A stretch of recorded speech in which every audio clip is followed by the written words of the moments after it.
So let's look at who would join the Christian movement. Now think about this. I want you to think about this before we move on to the next slide. Do you think it was the poor and hungry? Was it the rich and famous? Jews or pagans? Women, men, heads of households? Sick and infirmed? Or the healthy? The urban or the rural? Who in your mind would be joining the Christian movement?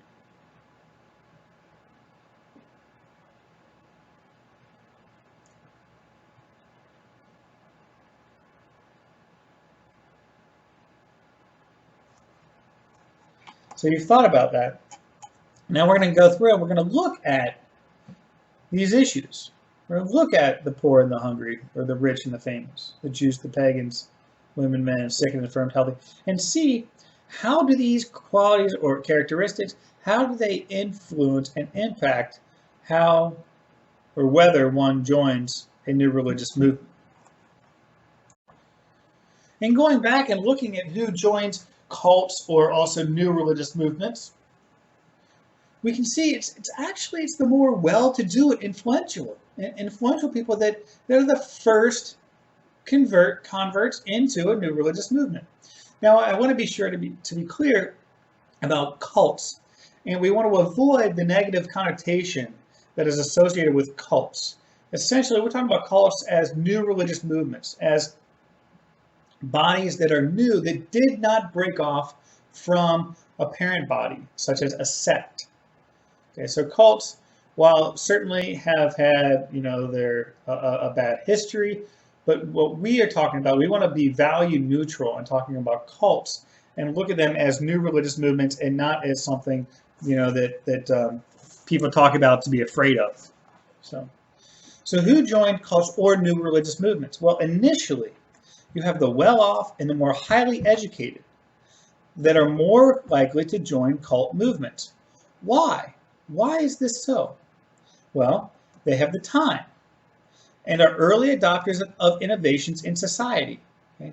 The well-off and highly educated are no doubt are the early adopters of innovations in society.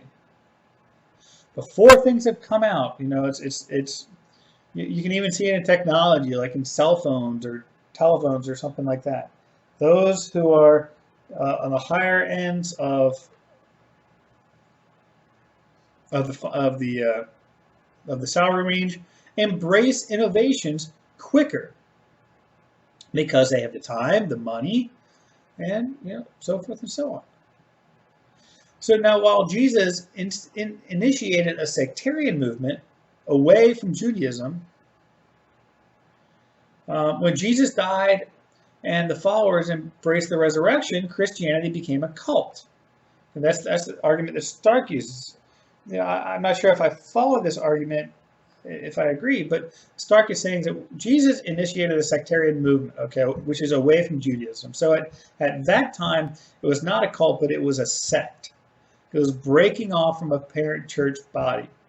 But when Jesus died and his followers embraced the resurrection, embraced it and said, it's like, this is something wholly unique. This doesn't happen in other religions. That's when Christianity, for Stark's argument, became a cult. Some characteristics of sects. Sects were initiated by those without the ability to embrace new religious ideas. But they were able to they were re-emphasizing or restructuring old ideas. And so sects, essentially what this is saying is like sects, they're not the free thinkers. Essentially, they're just rehashing or re-emphasizing or restructuring old ideas into the church or to whatever church that they are a member of. So with this, the more well-to-do and influential being a part of the explosive growth of new religious movements, the lowest classes were in fact underrepresented in the first Christian movement.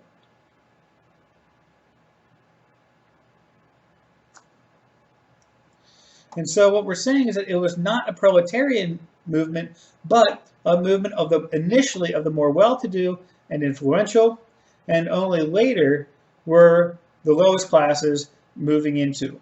But initially they were underrepresented in the first Christian movement. The second major group, Stark theorizes, that joined the new Christian cult movement was that of Hellenized Jews. Hellenized Jews. What is that group of people? Okay. With Hellenized Jews, these are people who are they're Jewish, but they're not part of the Orthodox Jewish movement. Okay, so they're Jewish people living in Hellenic society, okay, in Greek society, and essentially they are people who are lost. So they're accommodating in one sense, and they're not Orthodox Jewish, so they're not completely embraced by the Jewish community. Yet the Hellenic community is also not completely embracing them, and so they're questioning them. Well, the principle of cultural continuity is such that people are more willing to adopt a new religion to the extent that it retains cultural continuity with conventional religions with which they're already familiar.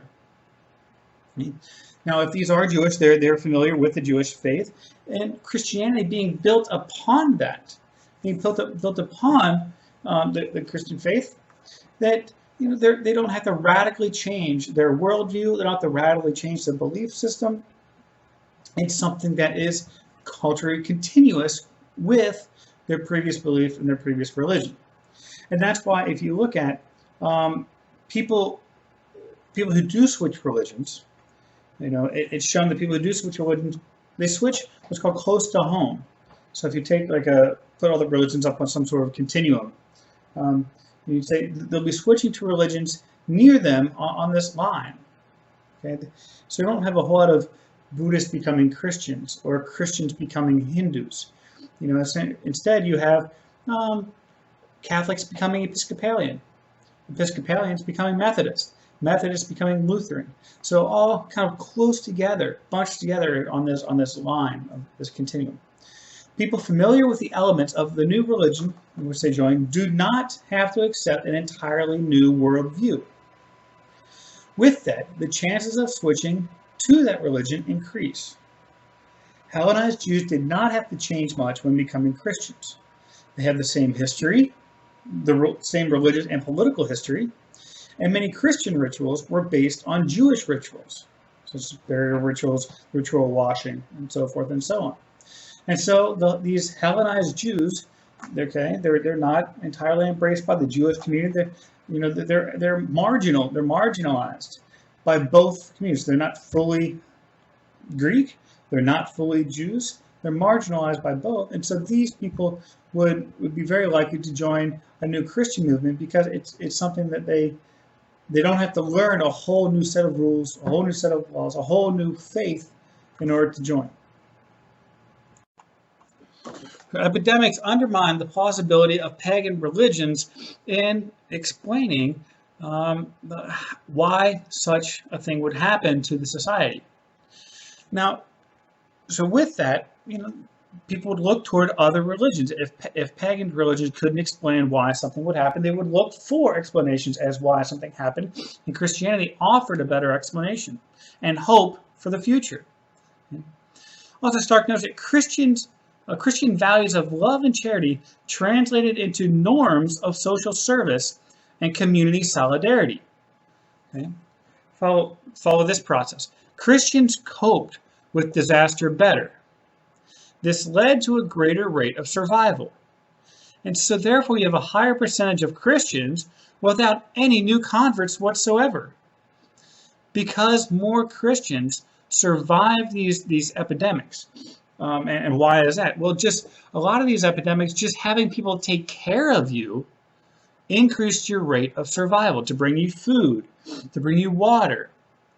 So because Christianity promoted this idea of community and charity and social service and community solidarity, they coped with the disaster better. They had a higher rate of survival.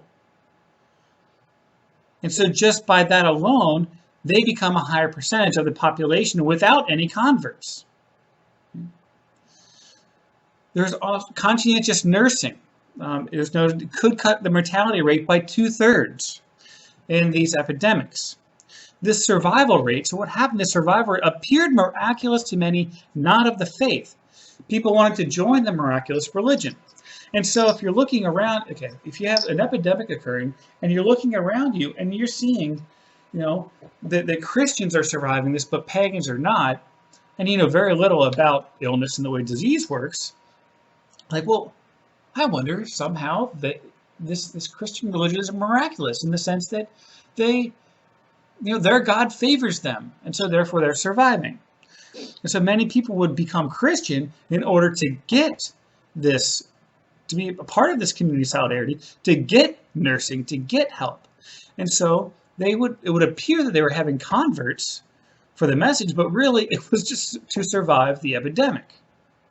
And also, furthermore, pagans have a higher mortality rate, so surviving pagans would have less pagans to associate with.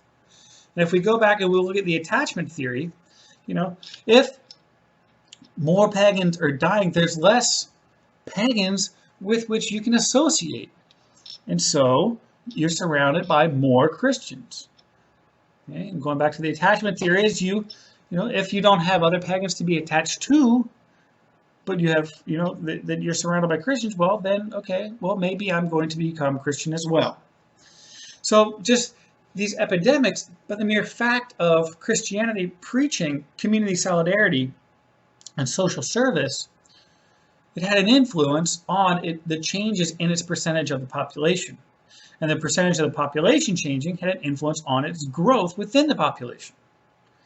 And more Christians become, as Christians become a larger percentage of the population, that influences it's people converting, quote unquote, converting to the religion through attachment theory. You'll have more Christians to associate with and less pagans to associate with, and so therefore, chances are you may be converting as well to be part of this new, larger group. So again, it's something that can be explained sociologically and not necessarily something that happened, as it's just miraculous conversion of 5,000 people at a time. Christianity was also attractive to women. And with women, you have a conversion of the whole household.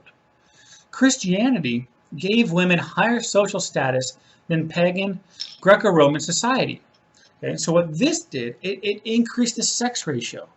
Okay, so you have a higher sex ratio in Christianity. So there become more women are joining, and less women are involved in Greco-Roman society and pagan society. Christian women are the primary converts. They married pagan men. Men became Christian as secondary converts. Okay, so looking again at the ratios, if there's more women than men in Christianity, in Christian communities, and more men than women in the pagan societies, there's a greater opportunity that a Christian woman will become attracted to and fall in love with and marry a pagan man.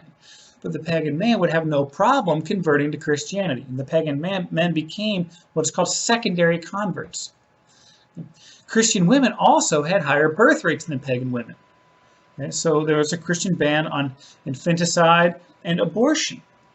And so Christian women, the reproduction rate is higher in the Christian community, again contributing to this this growth rate and also increasing the percentage of the population.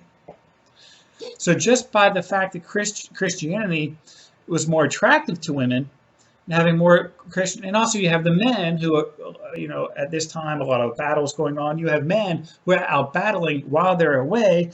The women may convert to Christianity, and that's a conversion of the whole household. So the Christian man will have no problem. Well, sure, they want religious homogeneity in a family, and so you don't want the woman being a Christian and the rest of the family being pagan. So typically, if the woman converts, the whole household converts, and that's true. That's true today. So looking at sociological data. Fifth, urbanites are those more likely to join this Christian movement. Christianity solved a lot of the issues facing Greco-Roman society, such as social dislocation, disease, we talked about with the epidemics, misery, fear, homelessness. Christianity provides answers to this. And its message, again, this community, this solidarity, this community message. And so Christianity developed as a revitalization movement and provided new norms and social relationships, helping people cope with urban problems. They welcomed strangers and provided social relationships. And so you would, if you had issues with being ill or not having a home, Christianity, they began these centers, hospitals, schools, places to care for the sick. And so even if you weren't necessarily Christian, you would go to these places, and that would have a lasting influence on you. And so you would say, okay, well, wow, they cope better with these urban problems, and they're providing me with food.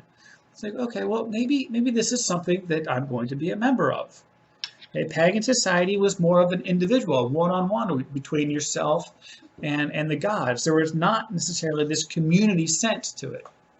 So, but Christianity provided that. And as cities became more and more urban, and more people moved from rural areas into urban areas, Christianity developed in order to solve a lot of these issues.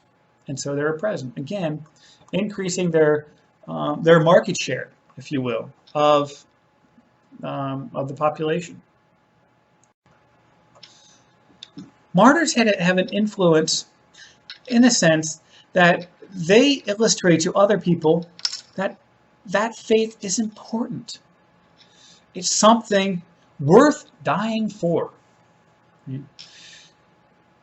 So those people who joined the Christian cult movement, seeking commitment and other worldly rewards. And these early Christians saw the commitment of martyrs, and they wanted to emulate them in their commitment to the faith. If people would die for this religion, there must be something there. There must be something there. And then also you have this process of joining Christianity in these early times. It was a 3-year initiation process. It wasn't like today where you decide, oh, I'm going to become a member of this church, or yeah, I'm going to become baptized, or this.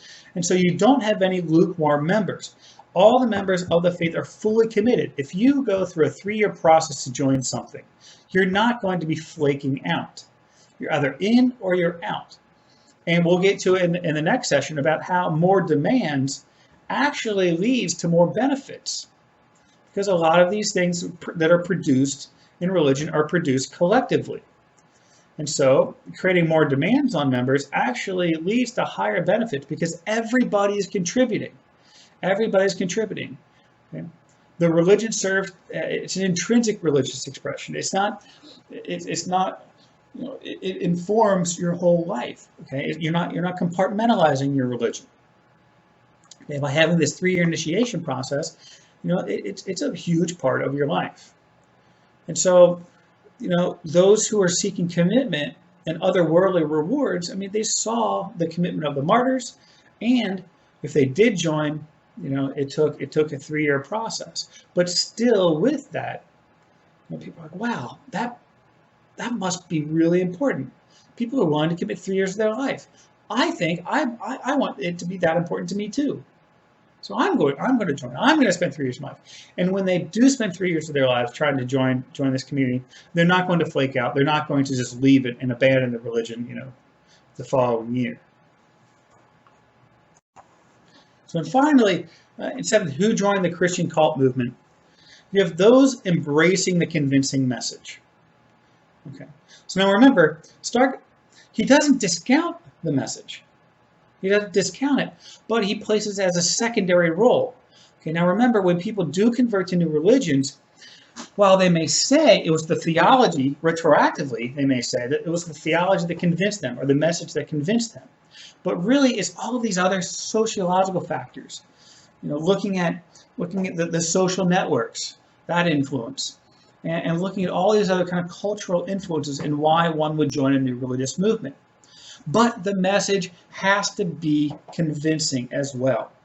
So you will not have a successful religious movement, regardless if you have all these other components, if you say that Kermit the Frog is God and we need to worship tadpoles. Because that's not convincing. It doesn't answer our questions. Remember about the plausibility structures that Berger talked about. So it has to be convincing, but without all these other things in place, the convincing message might not be enough, or at least not enough to have 5,000 people convert at a single time. So Stark does say that the central doctrines of Christianity propelled and sustained attractive, liberating, and effective social relations and organizations.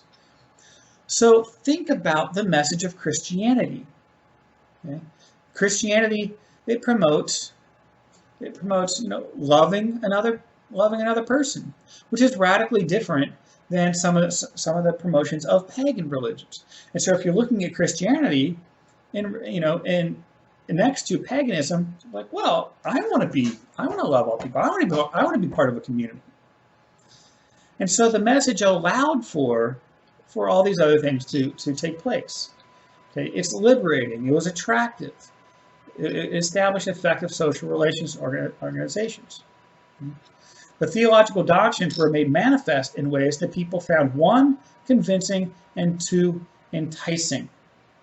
For example, the notion of God so loved the world. God so loved the world and thus created human beings. And the notion to love one another. Okay? It was a powerful message. Okay? It was a convincing message, but it may not have been the sole driving force of how people converted to the new religion. All these other aspects need to be in place too. If you hear a stranger telling you these things, it would have less of an influence on you than if it was your family telling you these things or your close friends telling you these things. And look at it as in politics as well. So family and friends have more influence on you than strangers do. So, but your family and friends cannot be telling you that the sky is black or that the sky is green, okay? Because then it's not convincing enough. So, or in this case of Christianity, it was not enticing enough. There was no personal interaction in paganism with God. And also this breakthrough notion of the universality of salvation, that all members could be saved, that everyone could be saved, not just a particular ethnic group, not just a particular people who paid homage to the temple of Apollo, but this universality of salvation, it was very enticing that all people can be saved. It was a revolutionary message. Okay, so the message had to be convincing and had to be enticing, but also you had to have these other sociological factors in play as well to have this rapid growth rate of 40%, going from a group of 1,000 people in 40 AD to of about 34 million almost 300 years later. So again, this list just summarizes who joined the new Christian cult movement. And initially the more well-to-do and influential, the Hellenized Jews, those seeking refuge from epidemics. Christianity was attractive to women, and then you have a conversion of the whole household. Urbanites, those seeking commitment and other worldly rewards, such as eternal salvation, and those embracing the convincing message. And so these things are essential. These are the kind of people who join this Christian, this Christian movement, this Christian cult movement early on, and helped create this 40% rate of growth over 300 years, which resulted in a move from 1,000 Christians around the time of Jesus' death to about 34 million, or about half the population of the Greco-Roman Empire in 350 AD. So what Stark is saying is that we don't have to rely on these ideas that there were 5,000 people converting at one time, that it was the movement of the Holy Spirit, that there's also more plausible. He's not trying to undermine the effect of, the Holy Spirit, or again, the effect of the message, or the value of the message, or the quote-unquote good news. But he's saying that to be reasonable, I mean, he's a man of faith, but to be reasonable, we also have to look at these other sociological factors, because these sociological factors come into play and influence how new religions spread.